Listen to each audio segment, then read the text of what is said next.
जय हिंद दोस्तों, आप सभी का मेरे इस YouTube चैनल एजुकेशनल वे में स्वागत है। इस वीडियो में हम बिहार टीचर के बारे में बात करने वाले हैं। बिहार टीचरों को हाजिरी बनाते समय किस बात का ध्यान रखना चाहिए। जो आप लोग ई शिक्षा कोर्स ऐप यूज करते हैं तो कौन कौन सी बात का आप लोगों को ध्यान रखना चाहिए और इसको लेकर के बिहार के टीचरों के साथ क्या धोखाधड़ी किया गया है, उन सभी पे हम इस वीडियो में बात करने वाले हैं। क्योंकि एक बहुत बड़ा अपडेट, बहुत बड़ा न्यूज आया है। क्योंकि बिहार शिक्षक के द्वारा ई शिक्षा कोर्स ऐप जब यूज करते हुए उन टीचरों के साथ क्या किया गया है, उन सभी पे इस वीडियो में हम बात करेंगे। इसलिए अगर आप बिहार में टीचर है, टीचिंग करा रहे हैं, तो ये वीडियो आप सभी के लिए बहुत ही महत्वपूर्ण होने वाला है। साथ में हम बिहार टीचर के विशिष्ट शिक्षक के रूप में जो टीचर ने योगदान लिया है उनके बारे में भी हम बात करेंगे कि विशिष्ट शिक्षक को सेवा निरंतरता का लाभ दिया जाएगा या नहीं दिया जाएगा। इसके सेवा निरंतरता के लाभ से रिलेटेड लेटेस्ट अपडेट क्या है, उन सभी पे हम इस वीडियो में बात करने वाले हैं। इसलिए अगर आप बिहार विशिष्ट शिक्षक है या अगर आप बिहार में टीचिंग करा रहे हैं तो ये वीडियो आप सभी के लिए बहुत ही महत्वपूर्ण होने वाला है। इसलिए आप लोग मेरे साथ वीडियो में एंड तक बने रहे ताकि सारी जानकारी और सारी अपडेट आप लोगों को मिल सके। तो चलिए वीडियो शुरू करते हैं। देखिए दोस्तों, अगर हम बिहार टीचर की बात करें, पहले हम उस जो न्यूज निकल करके आया है जिसमें बिहार के शिक्षकों के साथ धोखाधड़ी किया गया है उस पर बात करेंगे। उसके बाद हम विशिष्ट शिक्षक के सेवा निरंतरता के लाभ के बारे में बात करेंगे कि उन टीचरों को सेवा निरंतरता का लाभ दिया जाएगा या नहीं दिया जाएगा। उसके सेवा निरंतरता के लाभ से रिलेटेड लेटेस्ट अपडेट क्या है उस पर हम बात करेंगे। तो चलिए पहले हम उस न्यूज को देख लेते हैं कि अगर आप ई शिक्षा कोर्स ऐप यूज कर रहे हैं, अगर आपने भी ऑनलाइन अटेंडेंस बना रहे हैं, तो आप लोगों के साथ क्या किया जा सकता है वो आप लोगों को इस वीडियो में जानने को मिलेगा। देखिए दोस्तों, अगर हम बात करें बिहार के टीचर के बारे में, तो अभी जो आप लोगों का अटेंडेंस बनाया जा रहा है वो ई शिक्षा कोर्स ऐप के माध्यम से, ऑनलाइन के माध्यम से आप लोगों का रजिस्टर मेंटेन किया जा रहा है। आप लोगों का हाजिरी जो बनाया जा रहा है वो ऑनलाइन के माध्यम से बिहार के लगभग अधिकतर शिक्षकों का हाजिरी बनाया जा रहा है। और इसी को लेकर के एक न्यूज आया है कि जो आप लोग ई शिक्षा कोर्स ऐप यूज करते हैं उसके साथ कई टीचर हैं जिनके साथ ये फ्रॉड किया गया है कि ई शिक्षा कोर्स ऐप को लेकर के, ऑनलाइन हाजिरी को लेकर के उनके पास एक कॉल आता है और जब कॉल अटेंडेंस किया जाता है, जब कॉल रिसीव किया जाता है, उसके बाद उनका जो बैंक अकाउंट रहता है उनसे काफ़ी जो अकाउंट में जो बैलेंस रहता है उन बैलेंस को निकाल लिया जाता है। इसी पर हम इस वीडियो में जानेंगे। जैसा कि आप लोगों को ये साइड में दिख रहा होगा, चलिए पहले इसको हम देख लेते हैं कि ये क्या मामला है। तो जैसा कि आप लोगों को ये साइड में दिख रहा होगा, ई शिक्षा कोर्स ऐप से हाजिरी बनाने में परेशानी का सामना। वर्तमान शिक्षक समाज को देखकर मेरे पास 3 जनवरी 2025 को 1:30 यानी 1:30 बजे के करीब मेरे पास एक अमित कुमार के नाम से फोन रिसीव हुआ। एक जो ई शिक्षा कोर्स ऐप जब यूज करते हैं टीचर तो उनके पास एक फ़ोन आता है जो लगभग 1:30 बजे करीब उनके पास एक फ़ोन आया था। और जब कॉल रिसीव किया तो उधर से अमित कुमार के नाम से उधर से बोल रहा था। उसके बाद क्या हुआ उनके साथ, चलिए देख लेते हैं। अमित कुमार का फ़ोन रिसीव हुआ, बोला कि मुझे जिला से टेक्निकल समस्या को हर स्कूल को दूर करने की जिम्मेदारी दी गई है। मुझे इस शिक्षा कोर्स ऐप का ऐप खुलवा कर ID पासवर्ड डलवाया जिसमें हम हाजिरी बनाते थे।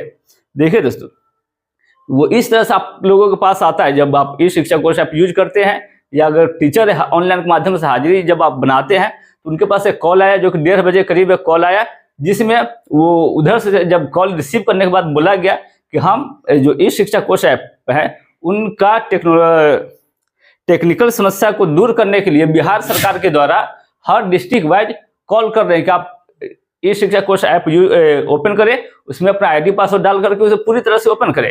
ये उनको बोला गया और ये उन ID पासवर्ड डाल करके उनसे ई शिक्षा कोर्स ऐप ओपन करवाया गया। किस तरह से बोला गया कि हम शिक्षा विभाग की तरफ से टेक्निकल समस्या को दूर करने के लिए आपके पास कॉल गया है। अब आगे देखिए आगे क्या होता है। और उसमें छेड़छाड़ करवाया। जब ई शिक्षा कोर्स ऐप जब आप ओपन करते हैं ID पासवर्ड डाल करके, उसके बाद उसमें छेड़छाड़ करवाया गया। ठीक 5-6 दिन के बाद मेरा सिम कार्ड हैक करके एयरटेल में पोर्ट करके 9 जनवरी 2025 को मेरे अकाउंट से 1,32,000 रुपया यूपीआई से 2-3 खाते में ट्रांसफर कर लिया गया है। आज ही ठीक 9 AM में यानी 9 बजे सुबह में पता चलने के बाद अपने खाते को होल्ड कराए हैं। तो देखिए दोस्तों, ये जो इस तरह का फ्रॉड है ये किसी के साथ भी हो सकता है, इसलिए आप लोग पहले से इन सभी से सतर्क रहे, सावधान रहे, क्योंकि इनके पास जो कॉल आया वो बताया गया कि हम बिहार शिक्षा विभाग की तरफ से टेक्निकल समस्या को दूर करने के लिए आपके पास कॉल गया, आप आईडी पासवर्ड डाल करके ई शिक्षा कोर्स ऐप को ओपन करवाया गया। उसके बाद उसमें छेड़छाड़ करते हुए उसका जो 5-6 दिन बाद उसका मोबाइल नंबर हैक कर लिया जाता है। उसके बाद अकाउंट से 1,32,000 के करीब अकाउंट से बैलेंस निकाल लिया जाता है। तो ये सब है जो अभी बिहार के शिक्षकों के साथ फ्रॉड किया जा रहा है। इस पर आप लोगों को ध्यान देना चाहिए, इस सभी पे सावधानी आप लोगों को रखना चाहिए, ताकि आप लोगों को भी इस तरह का कॉल लग रहा है तो इसलिए अच्छे से उनका सावधानी बरतें, इन सभी के कॉल पे इस तरह के कॉल का जवाब न दे। चलिए अब आगे जानते हैं कि वैसे टीचर जिन्होंने सक्षमता परीक्षा एग्जाम क्वालिफाई करके विशिष्ट शिक्षक का दर्जा पा लिए हैं, उन टीचरों को सेवा निरंतरता का लाभ दिया जाएगा या नहीं दिया जाएगा, और कब से उन टीचरों को दिया जाएगा, इससे रिलेटेड लेटेस्ट अपडेट क्या है। तो देखिए दोस्तों, अगर हम बात करें बिहार टीचर की, तो जो सक्षमता परीक्षा का एग्जाम लिया गया है, सक्षमता परीक्षा फेज 1 का जो एग्जाम लिया गया, जिसमें लगभग 1,80,85,000 के करीब टीचर ने एग्जाम क्वालिफाई किया, और उन सभी टीचरों को जनवरी के फर्स्ट वीक में राज्यकर्मी का दर्जा दे दिया गया। उन टीचरों को विशिष्ट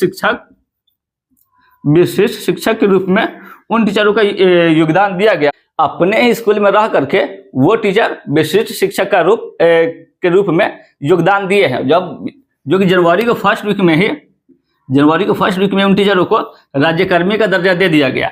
अब बात आ रहा है कि उन टीचरों को जो सेवा निरंतरता का लाभ दिया जाएगा या नहीं दिया जाएगा, क्योंकि जो इतने वर्षों से वो लोग स्कूल में जो टीचिंग कराते आ रहे हैं, उन टीचरों को हालांकि जब नियमावली अगर आप देखते हैं तो उसमें भी बताया गया था कि आप लोगों को सेवा निरंतरता का लाभ दिया जाएगा, बट अभी तक जो शिक्षा विभाग की अगर हम बात करें तो बिहार के शिक्षा विभाग के द्वारा बोला गया कि सेवा निरंतरता का लाभ अभी बिहार के जो विशिष्ट शिक्षक बने हैं उनको नहीं दिया जाएगा। हालांकि जब उन टीचरों का नियुक्ति जब किया गया, जब नियुक्ति पत्र दिया गया, तो ये उस तरह से हो गया जैसे बीपीएससी टीचर के जो बिहार के टीचर बने हैं बीपीएससी के द्वारा, उन टीचरों को नव नियुक्ति के टाइप से विशिष्ट शिक्षक के रूप में भी नियुक्ति पत्र दे करके उन टीचरों को राज्यकर्मी का दर्जा दिया गया है। हालांकि इसमें सेवा निरंतरता के अगर लाभ देखें तो इसमें सेवा निरंतरता के लाभ आप नियमावली में सीधा बोला गया है कि उन टीचरों को सेवा निरंतरता का लाभ देते हुए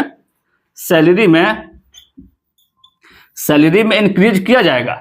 बट देखिए अभी तक इसको लेकर के बिहार के शिक्षा विभाग के द्वारा इंक्रीज को लेकर के अभी तक ऑफिशियल अनाउंसमेंट जारी नहीं किया गया। हाँ, इसके सेवा निरंतरता पे बोला गया था, जो कि पिछले वर्ष यानी 2024 में बोला गया था कि अभी फिलहाल टीचरों को सेवा निरंतरता का लाभ नहीं दिया जाएगा, इस पे आगे विचार किया जाएगा। उसके बाद अगर सेवा निरंतरता के लाभ पे बात सहमति जताया जाता है तो इसको लागू किया जाएगा। बट उम्मीद है कि आप लोगों का सेवा निरंतरता का लाभ दिया जाएगा, जो कि आप लोगों को पता होगा बिहार में जो विधानसभा का इलेक्शन है, तो इलेक्शन से पहले ही आप लोगों को सेवा निरंतरता से रिलेटेड बिहार शिक्षा विभाग के द्वारा, बिहार सरकार के द्वारा आप लोगों को इसमें इंक्रीज सेवा निरंतरता का लाभ देने से रिलेटेड ऑफिशियल नोटिस जारी कर दिया जाएगा। इसलिए आप लोग चैनल को सब्सक्राइब करके बेल आइकन को प्रेस कर ले, ताकि जैसे ही सेवा निरंतरता से रिलेटेड कोई ऑफिशियल अनाउंसमेंट जारी किया जाएगा तो आप लोगों को इस चैनल के माध्यम से बता दिया जाएगा। इसलिए आप लोग चैनल को सब्सक्राइब करके बेल आइकन को प्रेस करें। हालांकि अगर विशिष्ट शिक्षक की बात करें तो विशिष्ट शिक्षक को न ही सेवा निरंतरता का लाभ अभी तक दिया गया है और न ही उन टीचरों का प्राण जनरेट किया गया है, क्योंकि अगर जब तक प्राण जनरेट नहीं किया जाएगा उन टीचरों को 2025 के जो जनवरी की अगर हम बात करें कि जनवरी से ही उन टीचरों को राज्यकर्मी का दर्जा दिया गया है, तो आप जब सैलरी अगर उनको नहीं देंगे तो बिहार में अधिकतर वैसे टीचर है जो लोन ले रखा है, तो फिर उन टीचरों को लोन का ईएमआई पेमेंट करने में दिक्कत का सामना किया जा सकता है। बट उम्मीद है कि आप लोगों को सेवा निरंतरता का लाभ आगे चल करके देने का इसमें कुछ सुधार किया जाएगा, इसे लागू भी कर दिया जाएगा। तो आज के लिए बस इतना ही। उम्मीद है ये वीडियो आपको पसंद आया हो, तो वीडियो को लाइक करें और चैनल को सब्सक्राइब करें। फिर मिलते हैं अगले वीडियो में, तब तक के लिए जय हिंद।